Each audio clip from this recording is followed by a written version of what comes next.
En esta hora el pastor, su familia, los pastores también en nuestro buen retiro, hermano Alberto, hermano Fabio, los hermanos, gracias a los hermanos del Comité de Caballeros por tenerme en cuenta para esta parte tan especial. Que Dios los bendiga grandemente. Amén. Vamos a leer Mateo capítulo 11, versículo 2.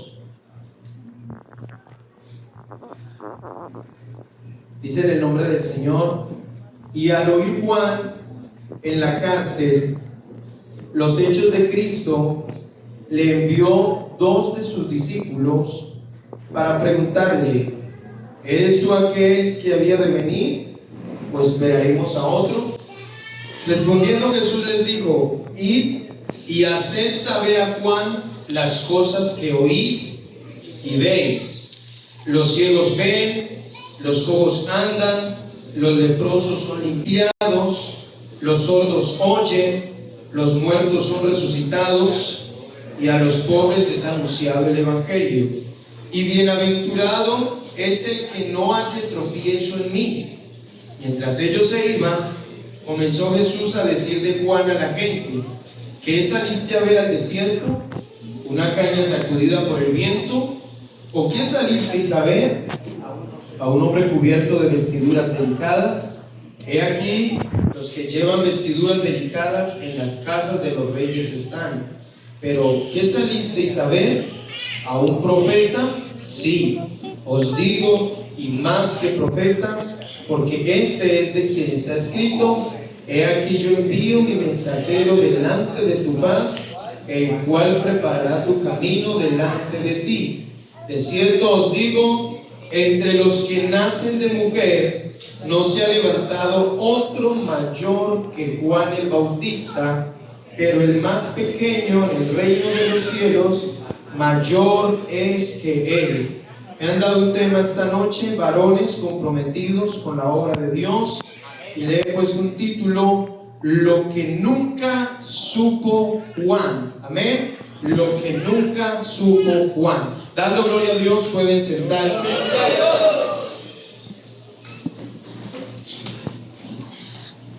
Desde el Antiguo Testamento se puede ver claramente cómo Dios destina a Juan el Bautista para un propósito muy especial. 700 años aproximadamente antes de Cristo venir, Dios habla de una voz que va a preparar el camino. En Isaías capítulo 40 y el versículo 3 dice: voz que clama en el desierto, preparad el camino de Jehová, enderezad calzada en la soledad a vuestro Dios. El propósito desde hace 700 años atrás que Dios empezó a mostrar por medio de esta voz que iba a clamar en el desierto era preparar el camino, nada más ni nada menos que del Señor. Amén. Era la misión que Dios tenía para esta persona que iba a nacer 700 años después. Cuando nace Juan, se puede ver claramente que desde niño Dios tenía un propósito muy grande con él. Cuando saltó desde el vientre, en el momento de sentir la presencia del Señor en el vientre de María, vemos que ya había una conexión de propósito, incluso siendo niños. Y yo quiero que a medida que voy desarrollando el mensaje, podamos ver con claridad el compromiso que tenía Juan con su llamado y cómo se paró fuerte frente a personajes muy influyentes que fácilmente podían influenciar a cualquier predicador, a cualquier profeta, a cualquier persona en aquel entonces. Ejemplo, los fariseos y los saduceos, que eran 2 grupos fuertes en ese entonces. ¿Quiénes eran los fariseos?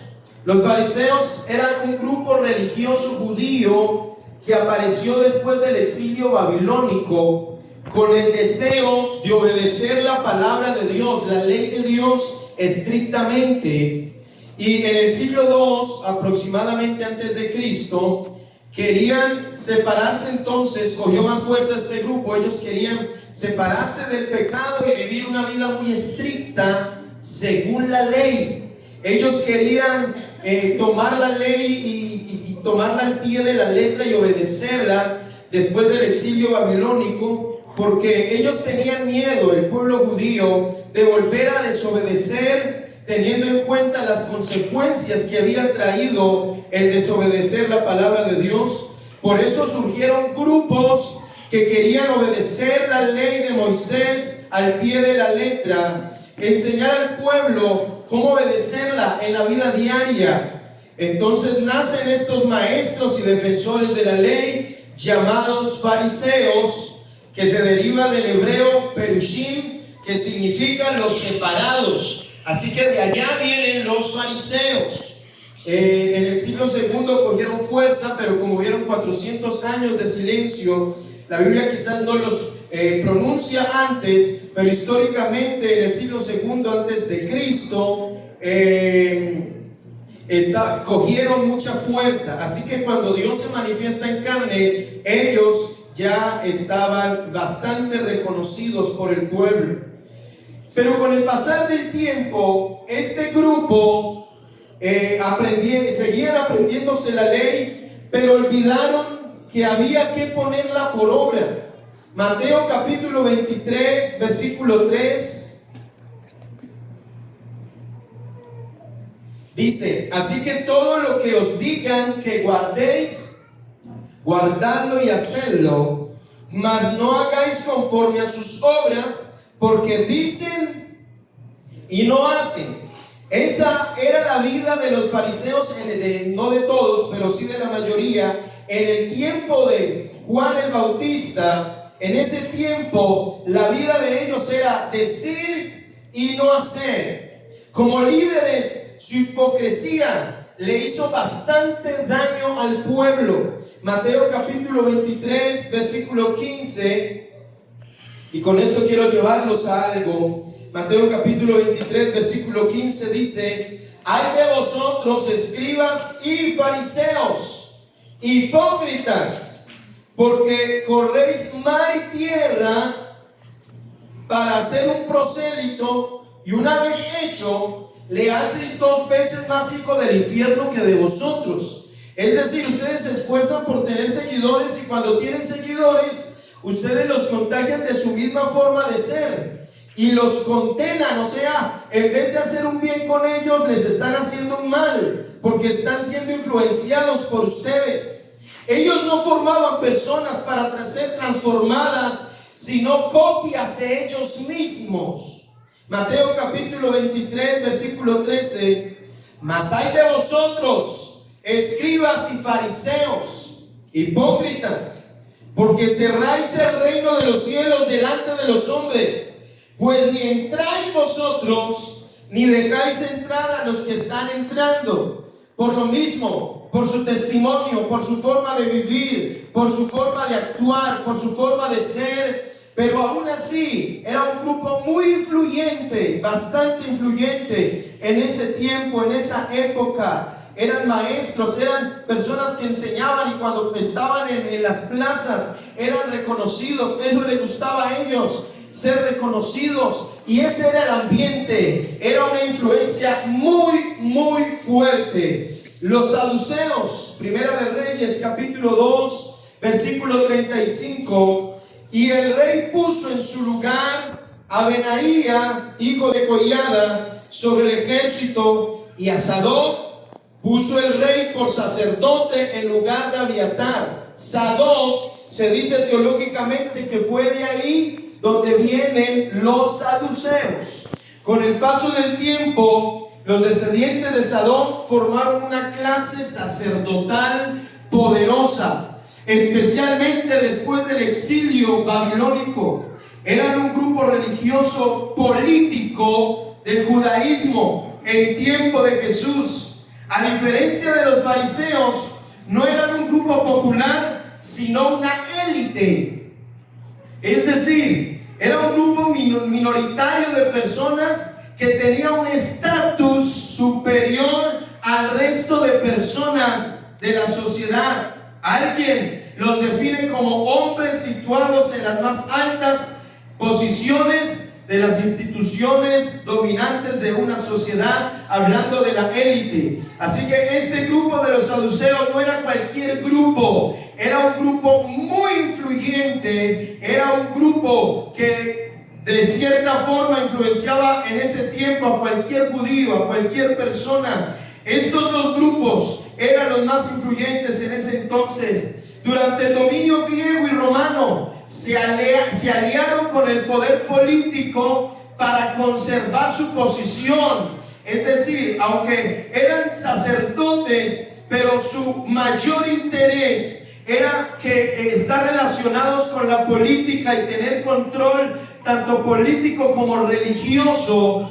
Por eso los saduceos estaban muy ligados al templo y al poder. Aunque eran pocos, su influencia era muy grande. Controlaban el templo, dirigían los sacrificios. Cuando Jesús entra al templo a volcar las mesas, es porque los saduceos tenían un negocio millonario. No era que vendieran papas, aguacates, tomates, eran que habían tomado lo religioso, lo político, lo habían mezclado y el templo lo habían convertido en un negocio millonario. Cuando usted estudia esa parte, se da cuenta que eran cantidades de dinero por medio de los sacrificios. Por medio de la religión, ellos empezaron a proclamar y a hablar con la gente y a influenciarlos de cierta forma, y esto hacía que trajeran los animales que ellos le dijeran, los de toda la clase que ellos dijeran. Y cuando Jesús llega, por eso vuelca las mesas, dice: han convertido mi casa en cueva de ladrones. Esto es un negocio y yo para eso no permití este templo, sino para que me adoren, me glorifiquen. Era lo que Jesús quería decirles al tomar esta actitud. Era algo serio.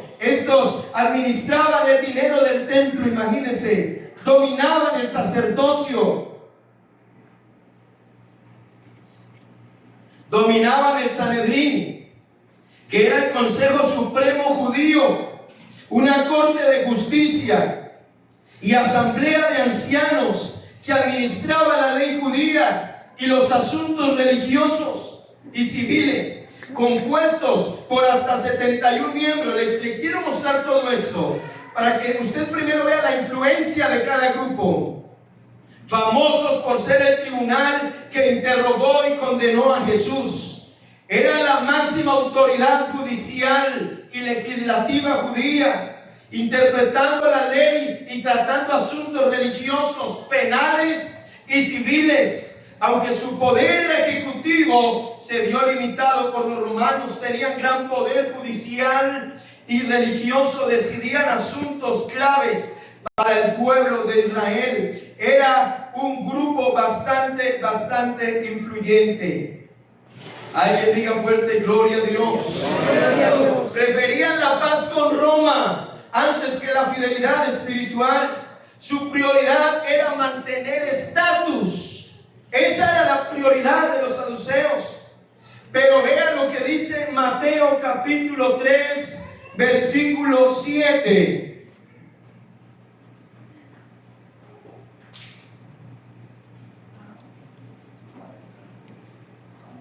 Mateo capítulo 3, versículo 7 dice: al ver él que muchos de los fariseos y de los saduceos venían a su bautismo, ¿qué les decía? Ahora ya usted entendiendo quiénes eran los fariseos y quiénes eran los saduceos, póngase en la posición de Juan para decirles así. No le estaba diciendo esto a cualquier grupo, le estaba diciendo esto a los grupos más influyentes de esa época. Generación de víboras, ¿quién os enseñó a huir de la ira venidera? ¿Saben qué es lo más tremendo? Que Dios lo respaldaba.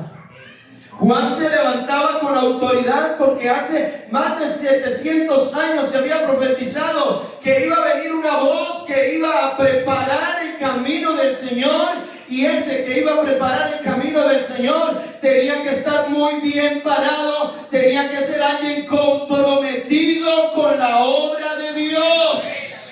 Amén. Aleluya. Hacer pues frutos dignos de arrepentimiento. También confrontó a Herodes Antipas. Oiga, es que cuando Dios dice a usar a alguien, hermano, que está comprometido con Dios, cuando alguien se compromete con Dios, créame que Dios lo lleva y lo usa de formas especiales. Amén. También confrontó a este hombre, Herodes Antipas, gobernador de Galilea y de Perea, debido a que éste se casó con la esposa de su hermano Herodes Filipo I.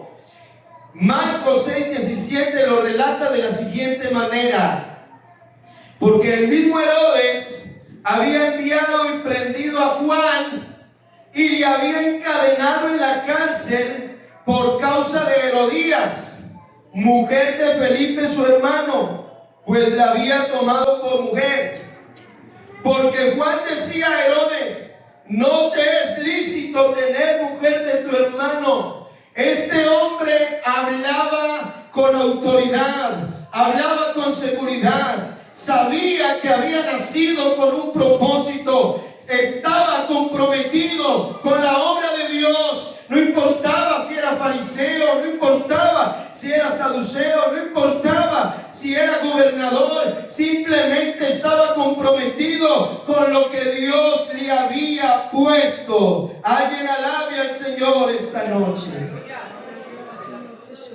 Pero Herodías le acechaba y deseaba matarle, y no podía, porque Herodes temía a Juan. Oiga esto, la influencia de este hombre, porque Dios lo respaldaba. Cuando usted se compromete serio con Dios, Dios lo respalda. Era tanta la influencia de este hombre que había fariseos que lo respetaban, saduceos que lo respetaban, gobernadores que temían a un simple humano que decidió comprometerse con la obra de Dios. Aleluya. Gloria al Señor. Sabiendo, estamos en el verso 20, pero Herodes temía a Juan, sabiendo que era varón que tremendo, justo y santo, y le guardaba a salvo. Y oyéndole se quedaba muy perplejo, pero le escuchaba de buena gana. Este hombre admiraba profundamente a Juan. Pero venido un día oportuno en que Herodes, en la fiesta de su cumpleaños, daba una cena a sus príncipes y tribunos y a los principales de Galilea, entrando las hijas de Herodías, danzó y agradó a Herodes y a los que estaban con él a la mesa. Y el rey dijo a la muchacha: pídeme lo que quiera y yo te lo daré. Y le juró: todo lo que me pidas te daré, hasta la mitad de mi reino. Saliendo ella dijo a su madre: ¿qué pediré? Y ella dijo: la cabeza de Juan el Bautista. Cuando se leen con cuidado estos versos, nos damos cuenta que estamos hablando de un hombre tan comprometido con la obra de Dios que estaba dispuesto a dar su vida por él. Amén. Y miremos la preocupación de Juan cuando llega a la cárcel. Mateo capítulo 11, versículo 2. Amén. Y al oír Juan en la cárcel, me gusta porque detalla Mateo, y al oír Juan, en la cárcel, los hechos de Cristo, le envió 2 de sus discípulos para preguntarle, verso 3, para preguntarle: ¿por qué estoy en la cárcel si te he servido tantos años? ¿Así dice? Entonces me equivoqué. Para preguntarle: ¿pero por qué a mí si yo te he servido con toda mi alma? ¿Así dice? Para preguntarle: ¿por qué me has dejado solo? Para preguntarle: ¿por qué te Estaba en la cárcel, se escuchaba que le iban a mochar la cabeza. ¿Y sabe cuál era la preocupación de Juan? Verso 3, para preguntarle: ¿eres tú aquel que había de venir? ¿O esperamos a otro? Hermano, eso es otro nivel de compromiso con la obra de Dios. Está en la cárcel, a punto de ser decapitado, y este hombre, en vez de preguntar el por qué está ahí en esa cárcel, en esa situación, en vez de quejarse, estás preocupado porque antes de morirse él debe de dejar la obra que Dios le delegó bien establecida. Estaba preocupado y decía: bueno, yo necesito saber, ¿eres tú o esperamos a otro? Estaba comprometido con la obra de Dios. Yo sé que hay hermanos en este lugar que quizás están en una cárcel, quizás de depresión, quizás de ansiedad, de dolor, de enfermedad, de estrés, de preocupación.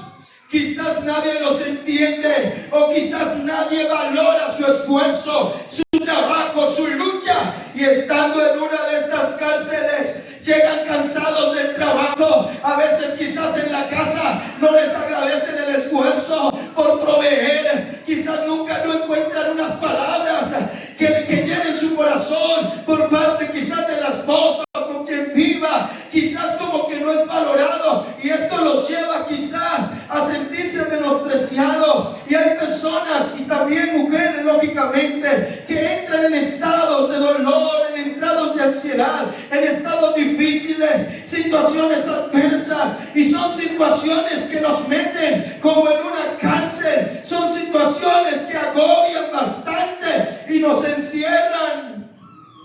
Pero cansados, lastimados, agobiados, sin fuerzas, se levantan y dicen: vamos a ver, hoy hay culto. ¿Qué me corresponde hacer hoy? Hermano, ¿será que nos puede conectar la ofrenda? Claro que sí. Hermano, ¿será que puede acompañarnos a la visita? Claro que sí. Con el estrés del patrón, con el estrés de la empresa, con el cansancio, llegan aquí. ¿Será que puede cantar hoy? Está bien, pero hoy me tocó muy duro. Lo único que quiero es dormir, lo único que quiero es estar solo. Pero ese hombre, esa mujer, se paran aquí a servirle a Dios con dolor, con angustia, con tristeza. Pareciera que no les preocupara, porque la obra de Dios es primero. ¡Aleluya! Aplaudan por él esta noche.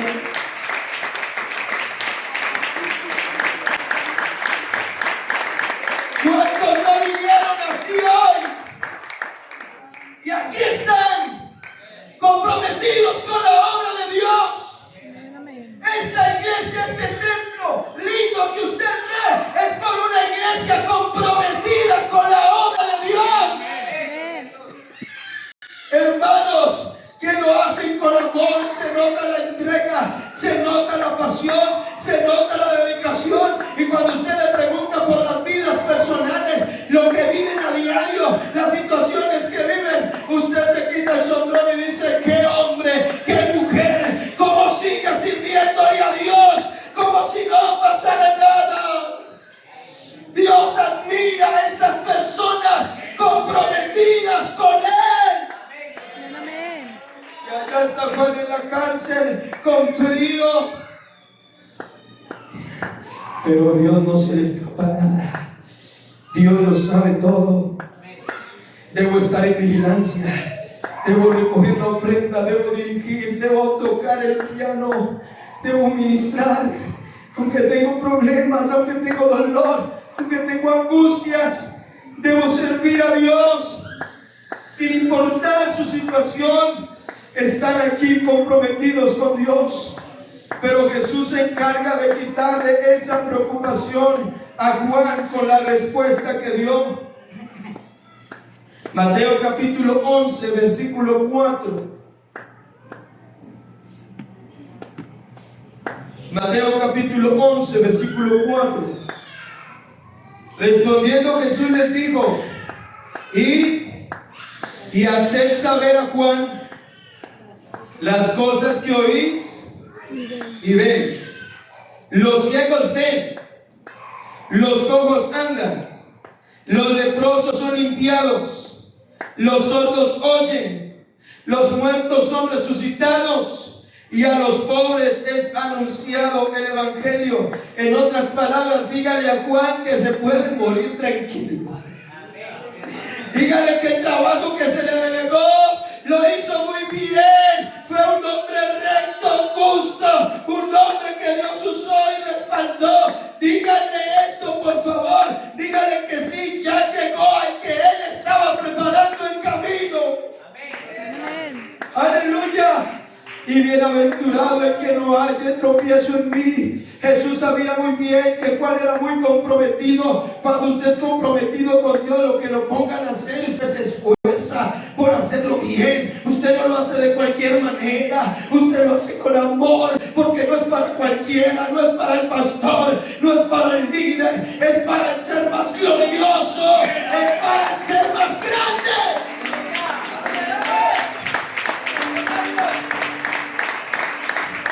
Jesús sabía muy bien que Juan tenía esa incertidumbre, esa duda, y por eso mandó a estos hombres. Él mandó a preguntar si el propósito que Dios le había dado, si había cumplido o no, para que Juan estuviera tranquilo en sus últimos días. Jesús le dice: tranquilo, los cojos están saltando, los ciegos ven. Vaya pues, díganle esto a él. Esa era la señal que Juan necesitaba escuchar para estar tranquilo. Yo me imagino a estos hombres llegando donde Juan quizás angustiado ahí en la cárcel, nada que llegan, quizás alguien lo miraría y diría: está asustado porque lo van a matar, está asustado porque está a punto de morir. Pero Juan estaba preocupado por si la obra de Dios, el propósito que Dios le había puesto, si se había cumplido. Yo me imagino a estos hombres llegando y le dicen: Juan, sí, está bien, hiciste un excelente trabajo, hiciste una excelente labor. Yo me imagino a Juan diciendo: qué bien, ahora sí que me maten.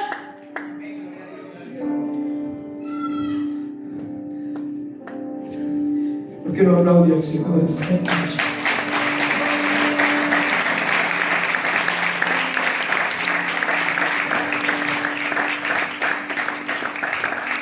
Se van ellos. Pero ahora veamos lo que nunca supo Juan. Lo que no supo Juan. Mateo 11, versículo 7. Mientras ellos, comenzó Jesús a decir de Juan a la gente: ¿qué saliste a ver al desierto?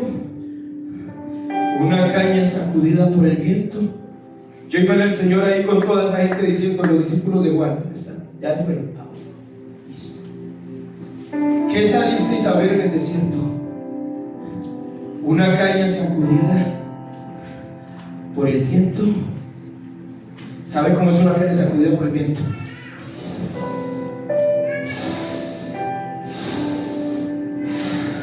Sacudida por el viento. ¿Creíste que saliste a ver a alguien sacudido por el viento? Alguien inestable, alguien que se podía dominar o influenciar fácilmente. ¿A quién creyeron que les iba a mandar? Para mi propósito necesitaba enviar a alguien comprometido, firme, que ningún viento de doctrina lo moviera. Que no fuera como una caña sacudida por el viento. Hoy estoy con los fariseos porque si no, ¿qué irán a decir? Pero mañana estoy con los saduceos porque si no, ellos son la élite. Hoy aquí le voy a permitir, no le voy a decir nada de Herodes, porque qué tal, eso hubiera sido una caña sacudida por el viento. Pero Juan era un hombre bien puesto, era un hombre firme, comprometido, no con el pecado, comprometido con la obra de Dios. Aleluya. ¡Firme! ¿Qué creyeron que les iba a mandar? ¿Un fariseo? Lo más normal hubiera sido que hubiera sido uno de la élite, un fariseo o alguien, pero Dios levantó a alguien que comía allá en el desierto, vestías sencillamente, para mostrarles que la excelencia del poder no es del hombre sino de Dios. Hermano, si usted supiera lo que Dios hace con un hombre comprometido con Él. Cuando usted se compromete, hermano, hermana, Dios obra de maneras especiales. Verso 8. ¿O qué salisteis a ver? A un hombre cubierto de vestiduras delicadas. He aquí los que llevan vestiduras delicadas en las casas de los reyes están. ¿Sabe qué eran las vestiduras delicadas? Ropa lujosa, elegante, cara. Representaba comodidad, lujo, ostentación, posición social. En el contexto judío eran características de la élite rica o cortesana, no de profetas de Dios. Pero en cambio Él vio a un hombre que vivía en el desierto, que comía langostas y miel silvestre, vestía piel de camello. ¿Cuántos no dirán, pero es que Dios que me va a usar si yo no tengo estudios, si yo no tengo tantas capacidades, si yo no puedo? Usted solamente comprométase con Él. Usted solamente dígale: voy a vivir en santidad para ti, me voy a guardar para ti. Aquí está mi vida para que la use. Aquí está mi vida. Y verá cómo Dios usa ese, por el que nadie da un peso, por el que nadie dice nada. Dios lo empieza a usar de una manera especial. Dios empieza a hacer cosas lindas, le empieza a dar una gracia tan linda, le empieza a revestir de algo especial. Le estoy diciendo que una persona comprometida con Dios llega lejos en Dios. Aleluya. Llega lejos. Juan no buscaba el placer ni la riqueza, sino cumplir la misión de Dios. ¿Cuántos se han entregado el placer a las cosas de este mundo y se han olvidado de que Dios les entregó un don, un ministerio, un liderazgo para bien de su obra? Cada uno de los que están ahí, Dios ya sabía cuándo iban a ser, ya sabía cómo iba a ser. Y cada uno, hermano, de los que estamos aquí, Dios nos creó con un plan y con un propósito. ¿Qué tan comprometido estás con ese propósito? Mateo 11:9. ¿Pero qué salisteis a ver? ¿A un profeta? Sí, os digo, y más que profeta. No es una caña sacudida, no es alguien que vino por placeres, ropa ostentosa y querer mostrar y querer ver. No, este es una persona, es un profeta y más que un profeta. Porque este es de quien está escrito: he aquí yo envío mi mensajero delante de tu faz, el cual preparará tu camino delante de ti. De cierto, verso 11, os digo, entre los que nacen de mujer no se ha levantado otro mayor que Juan el Bautista. Cuando yo leía esto, ¿sabe qué pensaba? Jesús admiraba profundamente a Juan.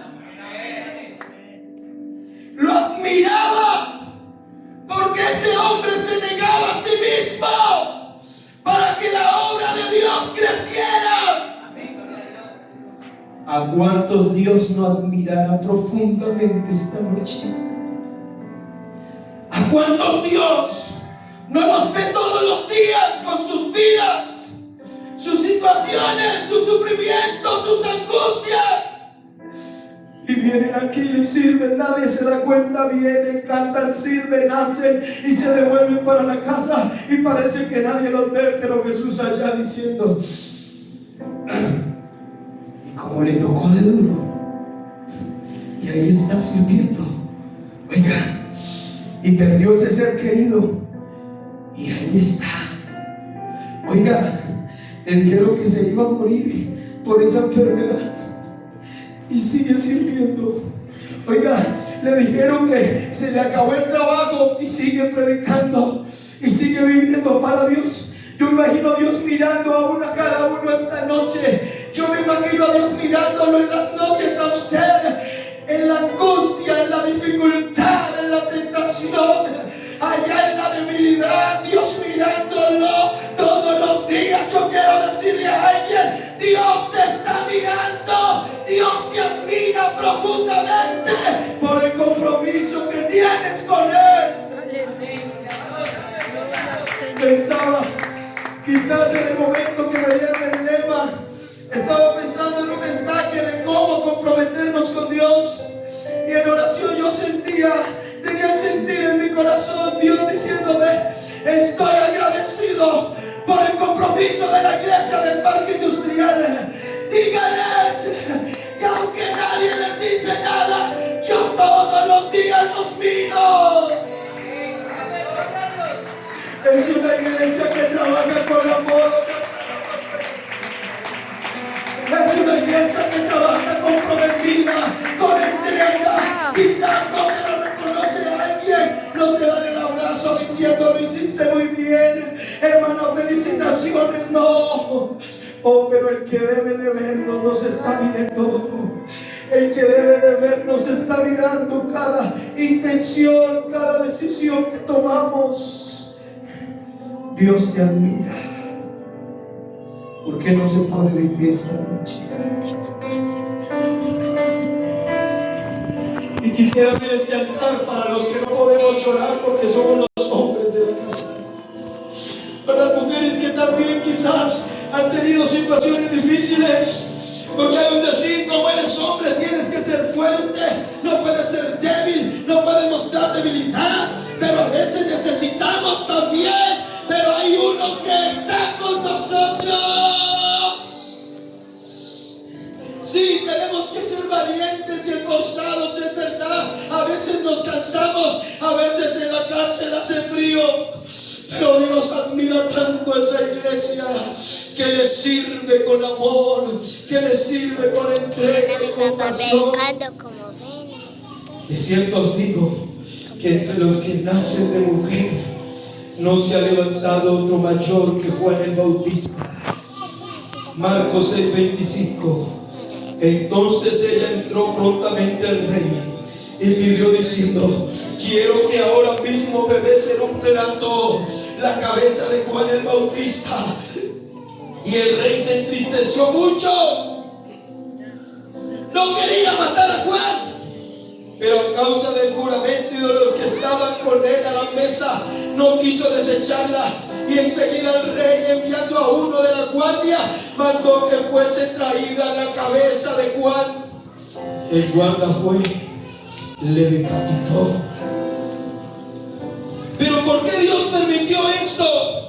Hermano, lo que nos espera en el más allá, allá en la presencia del Señor, no se compara. Las pruebas de este siglo presente no son comparables con la gloria que en nosotros ha de manifestarse.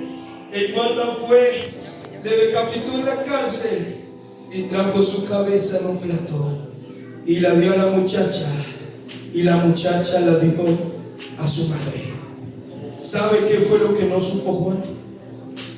Todo lo que Jesús dijo de él. Pero aún así Juan estaba ahí, porque cuando los siervos estaban yendo, ahí fue donde Jesús lo dijo. Cuando ellos estaban yendo, o sea que la gente lo escuchó y dijeron: uy, tremendo ese Juan. Pero Juan no escuchó eso. Pero Juan, estando en la cárcel, quizás era ignorado y estaba solo con frío en ese lugar, pero en el cielo era admirado. Estaba a punto de entrar al reino de los cielos. Imagínense el recibimiento que tuvo en ese lugar, el galardón. Hermano, hay que seguir adelante, hay que comprometernos con la obra, hay que seguir, venga sea lo que se venga, hay que seguir adelante. Cuando escuchó esas palabras, como Jesús lo admiraba profundamente, pero aún así murió preocupado por la obra de Dios, sin importar su dura situación. ¿Cómo estás con lo que Dios te ha delegado en esta vida? Este año Dios nos nombró en algún cargo. Y es que no es que los diáconos, el pastor se reúnen a jugar, a ver, pongamos este. Yo sigo creyendo que el Espíritu de Dios los guía. Yo sigo